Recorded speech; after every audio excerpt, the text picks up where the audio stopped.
ಒಂದು ಇವತ್ತು ನಾನು ಸಹ ತಿಳಿದಂಥ ವಿಚಾರ, ಇವತ್ತು ಯಾವುದೇ ಒಂದು ವ್ಯವಸ್ಥೆಯ ಹಿನ್ನೆಲೆಯಲ್ಲಿ ಲಾ ಆ್ಯಂಡ್ ಆರ್ಡರ್ನ ಕೈ ತೆಗೆದುಕೊಳ್ಳುವಂಥದ್ದು ಅದು ತಪ್ಪು ಅನ್ನೋದು ಭಾವನೆ ಜನದಲ್ಲಿ ಇರಬೇಕು. ಇವತ್ತು ಮೊದಲನೇದಾಗಿ ಈ ಒಂದು ಸನ್ನಿವೇಶ ಸೃಷ್ಟಿ ಮಾಡಿರೋಂಥದ್ದು ನಿಮಗೆಲ್ಲ ಗೊತ್ತಿದ್ದಂತೆ JDS ಪಕ್ಷದ ನಾಯಕರಾದಂಥ ಕುಮಾರಸ್ವಾಮಿ ಅವರು, ಅವರೇ ಮಾಡಿದಂಥ ಪಾಪದ ಕೂಸನ್ನ ವಿರೋಧ ಪಕ್ಷದ ಹೊಣೆನ ಹೊತ್ತು ಅವರು ವಿರೋಧದ ನಿರ್ವಹಣಾ ವ್ಯವಸ್ಥೆಯನ್ನು ಮಾಡೋದು ಬಿಟ್ಟು ಇವತ್ತು ರಾಜಕೀಯದ ಉದ್ದೇಶದಲ್ಲಿ DK ಶಿವಕುಮಾರ್ ಸಾಹೇಬರು ಮುಖ್ಯಮಂತ್ರಿ ಆಗಿದ್ದಾರೆ ಅನ್ನೋದನ್ನ ಸಹಿಸಿಕೊಳ್ಳದಲೆ ಪ್ರತಿ ಹಂತದಲ್ಲೂ ಅಡಚಣೆ ಮಾಡಬೇಕು ಅಂತ ಪ್ರಚೋದನಾ ಹೇಳಿಕೆಗಳನ್ನು ಕೊಟ್ಕೊಂಡು ಈ ಒಂದು ಸನ್ನಿವೇಶಗಳನ್ನು ಸೃಷ್ಟಿ ಮಾಡುವಂಥದ್ದು ನಿಪುಣರು ಅನ್ನೋದನ್ನು ತೋರಿಸ್ಕೊಡ್ತಾ ಇದ್ದಾರೆ. ನಾನು ಒಬ್ಬ ವಿದ್ಯಾವಂತನಾಗಿ ಇವತ್ತು ಪ್ರತಿಯೊಂದು ಹಂತದಲ್ಲೂ ಉದ್ಯೋಗವನ್ನು ಸೃಷ್ಟಿ ಮಾಡಿಕೊಡಿ ಅಂತ ಹೇಳಿ ಕರ್ನಾಟಕದ ಯುವ ಮಿತ್ರರೆಲ್ಲರೂ ಸರ್ಕಾರಕ್ಕೆ ಒತ್ತಡ ಆಗ್ತಾ ಇದ್ದಾರೆ. ಅದೇ ರೀತಿ ಯಾವುದಾದ್ರು ಹಿಂದೆ ಜಮೀನುಗಳನ್ನು ಅಕ್ವಿಷನ್ ಮಾಡಿರೋಂಥ ಹಿನ್ನೆಲೆಯಲ್ಲಿ ಅದಕ್ಕೆ ಪೂರ್ಣವಾದಂಥ ಒಂದು ಅಂತ್ಯವನ್ನು ಕಾಣಬೇಕು ಅನ್ನೋ ಒಂದು ಉದ್ದೇಶ ಬಿಟ್ಟರೆ ಮತ್ತೊಂದಿಲ್ಲ. ಇವತ್ತು ಏನು ಅಕ್ವಿಷನ್ ಮಾಡಿರೋಂಥ ಪ್ರಶ್ನೆ ಯಾರು ಅನ್ನೋದನ್ನ ಜನರ ಮನಸ್ಸಲ್ಲಿ ಹೋಗಿದೆ. ಏನು 2004ರಲ್ಲಿ 2006ರಲ್ಲಿ ಅಕ್ವಿಷನ್ ಮಾಡಿರೋಂಥ ಕುಮಾರಸ್ವಾಮಿ ಅವರು, ಇಂದಿನ ಮಾಜಿ ಮುಖ್ಯಮಂತ್ರಿಗಳಾದಂಥ ಕುಮಾರಸ್ವಾಮಿ ಅವರು ಆ ಸಂದರ್ಭದಲ್ಲಿ ಅಕ್ವಿಷನ್ ಮಾಡಬೇಕಾದ್ರೆ ಆಲೋಚನೆ ಮಾಡಬೇಕಾಯಿತು, ಇನ್ಫೋರ್ವನ್ನು ಅನೌನ್ಸ್ ಮಾಡೋಂಥ ಸಂದರ್ಭದಲ್ಲಿ. ಹಾಗೇನೆ ತದನಂತರ ಅವರು ಅಕ್ವಿಷನ್ ಮಾಡೋಂಥದ್ದು ಪರಿಪೂರ್ಣತೆಯಲ್ಲಿ ಅವತ್ತಿನ ದಿನ ಕೆಲಸ ಮಾಡದಲೆ ರೈತರಿಗೆ ಅತಂತ್ರ ಸ್ಥಿತಿಲಿ ತಂದು ಮತ್ತೊಂದು ಹೊಡೆತವನ್ನ ರೆಡ್ ಝೋನ್ ಮಾಡಿ ರೈತರಿಗೆ ಈ ಕಡೆ ಕೃಷಿನೂ ಬೆಳೀಲಿಕ್ಕಾಗಲ್ಲ ಕಾನೂನು ವ್ಯವಸ್ಥೆಯಲ್ಲಿ, ಇಲ್ಲ ಅವ್ರು ಈಚೆ ಬರಲಿಕ್ಕೂ ಆಗದಿರೋಂಥ ಪರಿಸ್ಥಿತಿನ ನಿರ್ಮಾಣ ಮಾಡಿ ಸುಮಾರು 20 ವರ್ಷ ಕಷ್ಟವನ್ನು ಅನುಭವಿಸ್ತಾ ಇರೋಂಥದ್ದು ಇಡೀ ಒಂದು ಕರ್ನಾಟಕದ ರೈತ ಕುಟುಂಬದವರು ನೋಡ್ತಾ ಇದ್ದೀರಿ. ಇದ್ರ ಮಧ್ಯೆ ಈ ಅಕ್ವಿಷನ್ ಮಾಡಿರೋದನ್ನ ಅಟ್ಲೀಸ್ಟ್ ಬಹಳಷ್ಟು ಜನ ರೈತರುಗಳು ಬಂದು ನಮ್ಮ ಈ ಅತಂತ್ರ ಸ್ಥಿತಿಯಿಂದ ನಿವಾರಣೆ ಮಾಡಿ ಅಂತ ಕೇಳಿರೋಂಥ ಒಂದು ಸಂದರ್ಭದಲ್ಲಿ ನಮ್ಮ ಕರ್ನಾಟಕದ ಕಾಂಗ್ರೆಸ್ ಸರ್ಕಾರ ರೈತರಿಗೆ ಹಿಂದೆ ಮಾಡಿರೋ ತಪ್ಪುಗಳನ್ನು ಸರಿಪಡಿಸಲಿಕ್ಕೋಸ್ಕರ ಉದ್ಯೋಗವನ್ನು ಬೇಡಿಕೆ ಇರೋಂಥ ಒಂದು ವ್ಯವಸ್ಥೆಯಲ್ಲಿ ಉದ್ಯಮದಾರರಿಗೆ ಉದ್ಯೋಗ ಸೃಷ್ಟಿ ಮಾಡಿಕೊಡೋ ಅಂತ ಕೇಳಿದಂಥದ ವಿಚಾರದಲ್ಲಿ ಇವತ್ತು ಆ ಒಂದು ಪರಿಪೂರ್ಣತೆಯ ಪ್ರಯತ್ನವನ್ನು ಮಾಡ್ತಿರ್ಬೇಕಾದ್ರೆ ಇವರೇ ಎಲ್ಲ ರೀತಿಯ ಸೃಷ್ಟಿ ಮಾಡಿರೋಂಥ ವ್ಯವಸ್ಥೆಗೆ ಅದಕ್ಕೆ ಬೇರೆ ರೀತಿಯ ಅರ್ಥವನ್ನು ಕಲ್ಪಿಸ್ಕೊಂಡು ಇವತ್ತು ಎಲ್ಲೋ ಒಂದು ಕಡೆ ರೈತರು ಸುಮಾರು 75% 75% ಒಮ್ಮತವನ್ನು ಕೊಟ್ಟಿರೋಂಥದ್ರಲ್ಲಿ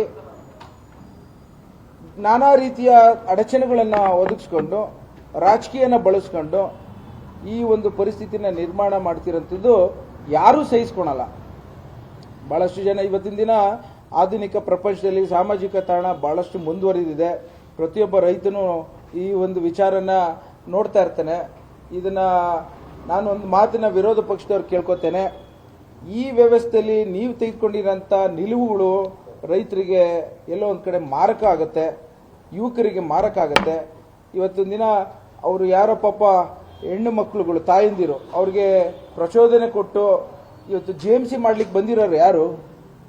ಏನು ಸುಮಾರು 21 ರೈತರುಗಳು ಕೇಳಿರಂತ 27 ಜನ ರೈತರಲ್ಲಿ 21 ಜನ ನಮ್ಮ ಜಮೀನುಗಳನ್ನ ನಾವು ತೆಗೆದುಕೊಂಡು ನೀವು ಅಕ್ವಿಷನ್ ಮಾಡಿಕೊಡಿ, ನಮಗೆ ಹಣವನ್ನು ಕಾಂಪನ್ಸೇಷನ್ ಕೊಡಿ ಅಂತ ಕೇಳಿರಂತ ಹಿನ್ನೆಲೆಯಲ್ಲಿ ಅಧಿಕಾರಿ ವರ್ಗದವರು ಬಂದಿರ್ತಾರೆ. ಈಗ ರೈತರುಗಳು ಯಾರು ಅದನ್ನ ಅಕ್ವಿಷನ್ ಮಾಡ್ಕೋಬೇಕು ಅಂತ ಮುಂದೆ ಬಂದಿದ್ದಾರೆ, ಅವ್ರನ್ನ ರಕ್ಷಣೆ ಮಾಡುವಂಥದ್ದು ಸರ್ಕಾರದ ಕೆಲಸ. ಯಾರು ರೈತರುಗಳು ನಮಗೆ ಈ ಒಂದು ಅಕ್ವಿಷನ್ ಅಲ್ಲಿ ಮಾಡಿಕೂಡುದು ಅಂತಿದ್ದಾರೆ ಅವರ ಜಮೀನುಗಳು ಹೋಗದೇ ಇರೋಂಥ ಪರಿಸ್ಥಿತಿನ ನಾವು ಎಲ್ಲ ರೀತಿಯಲ್ಲೂ ಕಾಪಾಡುವಂಥದ್ದು ಒಂದು ಪ್ರಯತ್ನವನ್ನು ಮಾಡ್ತೀವಿ. ಆದರೆ ಎಲ್ಲೋ ಒಂದು ಕಡೆ ಮುಂದೆ ಬಂದಿರೋ ರೈತರಿಗೆ ಈ ರೀತಿಯ ಬೆದರಿಕೆಗಳನ್ನು ಹಾಕೊಂಡು ಕಾನೂನಿನ ಉಲ್ಲಂಘನೆ ಮಾಡಿಕೊಂಡು ಅವ್ರು ಯಾರನ್ನು ಪ್ರೇರೇಪಿಸಿ ಪ್ರಚೋದನೆ ಮಾಡಿಕೊಂಡು ಅವ್ರಿಗೆ ಇವಾಗ ಕಾನೂನು ಕೈಗೆ ತೆಗೆದುಕೊಳ್ಳುವಂಥದ್ದು ಈ ಅರಿವುಗಳನ್ನು ನಾವು ಮೂಡಿಸ್ಬೇಕಂತ ಏನು ಅಂತ ಅಂದರೆ ಈ ತರ ವ್ಯವಸ್ಥೆಯಲ್ಲಿ ಎಲ್ಲೋ ಒಂದ್ ಕಡೆ ಅವ್ರು ತಿಳಿದಲ್ಲೋ ಮಾಡಿದಾಗ ಕಾನೂನನ್ನು ಮುಂದೆ ತೆಗೆದುಕೊಂಡಾಗ 100% ಅವ್ರಿಗೆ ಅವ್ರ ಮೇಲೆ ಕೇಸ್ ಆದಾಗ ಯಾರು ಅವ್ರಿಗೆಲ್ಲ ನೋಡ್ಕೊಳಂಥದ್ದು? ಕಾನೂನಿನ ಆರ್ಥಿಕವಾದಂಥ ಖರ್ಚುಗಳನ್ನ ನೋಡ್ಕೊಳಂಥವ್ರು ಯಾರಾಗ್ತಾರೆ? ನಾನು ಅದಕ್ಕೋಸ್ಕರನೇ ಒಂದು ಮಾತನ್ನೇ ಹೇಳಲಿಕ್ಕೆ ಇಚ್ಛೆ ಪಡ್ತೇನೆ.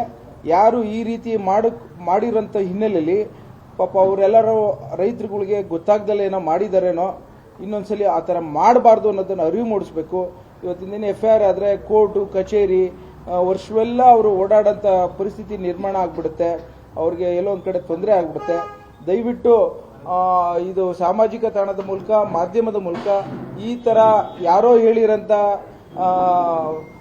ಒಂದು ಎತ್ತಿಕಟ್ಟಂಥ ಪ್ರಯತ್ನದಲ್ಲಿ ಅಮಾಯಕರು ಸಿಲುಕಬಾರ್ದು. ದಯವಿಟ್ಟು ಅವ್ರದ್ದೇನೇ ಇದ್ರು ಸರ್ಕಾರದ ಮುಂದೆ, ಅಧಿಕಾರಿಗಳ ಮುಂದೆ ಹವಾಲುಗಳನ್ನು ಹೇಳಬೇಕೆ ಹೊರತು ಈ ಪೊರಕೆಗಳು ಎತ್ತು ಅವ್ರಿಗೆ ಹೊಡೆಯೋದು ಬಡಿಯೋದು ಅವೆಲ್ಲ ನಮ್ಮ ಭಾರತ ದೇಶದ ಸಂಸ್ಕೃತಿ ಅಲ್ಲ. ಕಾನೂನು ಬಹಳಷ್ಟು ಶಕ್ತಿ ಇದೆ.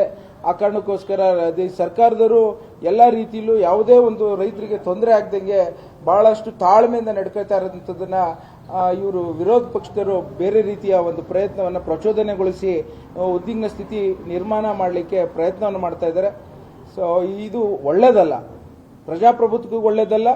ಇದು ಎಲ್ಲೋ ಒಂದು ಕಡೆ ಮುಂದಿನ ದಿನಗಳಲ್ಲಿ ಅವರ ಉದ್ದೇಶ ಏನು ಅನ್ನೋದು ಸಾಮಾನ್ಯ ಜನರು ಅರ್ಥಕೊಳ್ಳೋಂಥ ಮುಂದಿನ ದಿನಗಳಲ್ಲಿ ಆಗ ಪಕ್ಷ ಈ ತರ ತೆಗೆದುಕೊಂಡು ಆಗ ವ್ಯಥೆ ಪಡುತ್ತೆ.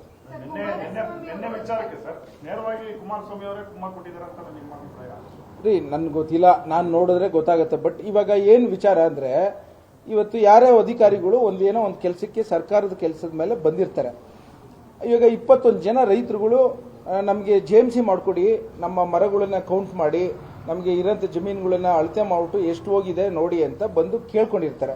ಅದರಂತೆ ಅಧಿಕಾರಿಗಳು ಗ್ರೌಂಡಲ್ಲಿ ಬಂದಿರ್ತಾರೆ. ಇವತ್ತು ಭೂಮಾಲೀಕರು ಕೇಳಿರೋಂಥ ಒಂದು ಅವರ ಬೇಡಿಕೆ ವ್ಯವಸ್ಥೆಯಲ್ಲಿ ಬಂದಿರೋಂಥವ್ರನ್ನ ಈ ರೀತಿಯ ಒಂದು ದಾರಿ ತಪ್ಪಿಸೋಂಥ ಕೆಲಸಗಳು ಯಾರು ಮಾಡ್ತಾರೆ ಹೇಳಿ ನೀವೇನೆ? ಅಲ್ಲಿ ಇಲ್ಲಿವರೆಗೂ ನೀವೇ ಒಂದ್ ಕಡೆ ಮಗುನು ಚಿವುಟೋದು, ಒಂದ್ ಕಡೆ ತೊಟ್ಲನ್ನ ಆಡಿಸೋ ಅಂತ ಪ್ರಯತ್ನ ಒಳ್ಳೇದಾಗೋದಿಲ್ಲ. ಯಾಕೆಂದ್ರೆ ಇವತ್ತೆಲ್ಲ ನಾಳೆ ಇದೆಲ್ಲ ಗೊತ್ತಾಗುತ್ತಲ್ಲ ಸತ್ಯ.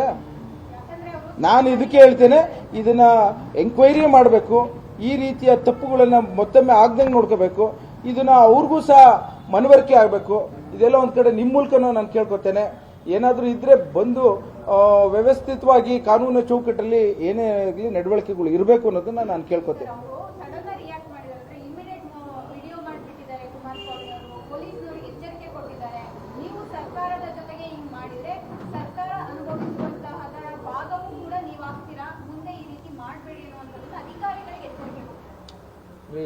ಇವತ್ತು ಅಧಿಕಾರಿಗಳು ಭೂ ಮಾಲೀಕರು ಕೇಳಿದಂತೆ ಅವತ್ತು ಸ್ಥಳಕ್ಕೆ JMC ಮಾಡ್ಲಿಕ್ಕೆ ಹೋಗಿದ್ದಾರೆ. ಅವ್ರು ಹೋಗಿರೋಂಥದ್ದು ತಪ್ಪು ಅಂತ ಇವ್ರು ಹೇಳಕ್ಕೆ ಯಾರು? ಅವ್ರ ಕರ್ತವ್ಯನ ಮಾಡೋಂಥದ್ರಲ್ಲಿ ಇವ್ರು ಅಡಚಣೆ ಮಾಡಲಿಕ್ಕೆ ಇವ್ರಿಗೇನಿದೆ ಅಧಿಕಾರ? ಯಾರು ಭೂ ಮಾಲೀಕರು ಇಚ್ಛೆ ಇಲ್ಲ, ಅವ್ರಿಗೆ ಯಾವುದೇ ಕಾರಣಕ್ಕೂ ಹೋಗೋದಿಲ್ಲ ಅನ್ನೋ ಮಾತನ್ನು ಹೇಳಿದಾರಲ್ಲ ಅಧಿಕಾರಿಗಳು. ಹಾಗಾಗಿ ಈ ವಿಚಾರದಲ್ಲಿ ಈ ರೀತಿಯ ನಡವಳಿಕೆಗಳು ಸರಿ ಇಲ್ಲ ಅನ್ನೋದನ್ನ ಹೇಳಲಿಕ್ಕೆ ಇಚ್ಛೆ ಪಡ್ತೇನೆ.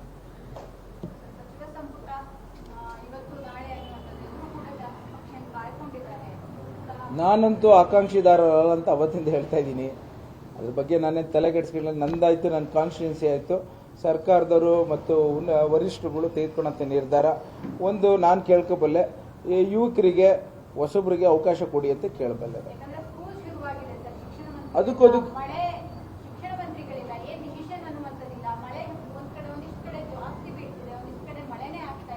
ಅತಿವೃಷ್ಟಿ, ಅನಾವೃಷ್ಟಿ, ಬದುಕು ಬದಲಾವಣೆ, ಅಭಿವೃದ್ಧಿ ಇವೆಲ್ಲನೂ ತೆಗೆದುಕೊಂಡು ನಿರ್ವಹಣೆ ಮಾಡೋಷ್ಟು ಶಕ್ತಿ ನಮ್ಮ ರಾಜ್ಯದ ಮುಖ್ಯಮಂತ್ರಿಗಳಾದಂಥ DK ಶಿವಕುಮಾರ್ ಸಾಹೇಬರು ಮತ್ತು ಸಂಪುಟದ ಎಲ್ಲ ಸಚಿವರಿಗೆ ಒಂದು ಶಕ್ತಿ ಇದೆ. ಯಾವುದೇ ತೊಂದರೆ ಇಲ್ಲದೆ ನಿವಾರಣೆ ಮಾಡ್ತಾ ಇದ್ದಾರೆ.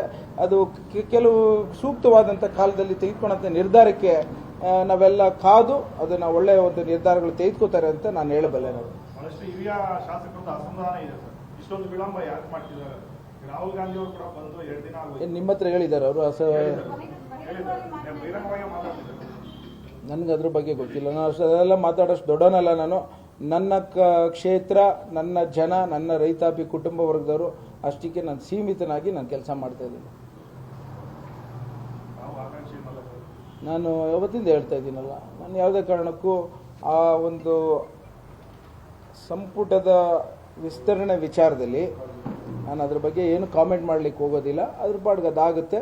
ನಾನು ಆಕಾಂಕ್ಷೆದಾರಲ್ಲ ಅನ್ನೋದನ್ನ ಒತ್ತು ಕೊಟ್ಟು ಹೇಳ್ತಾ ಇದ್ದೇನೆ.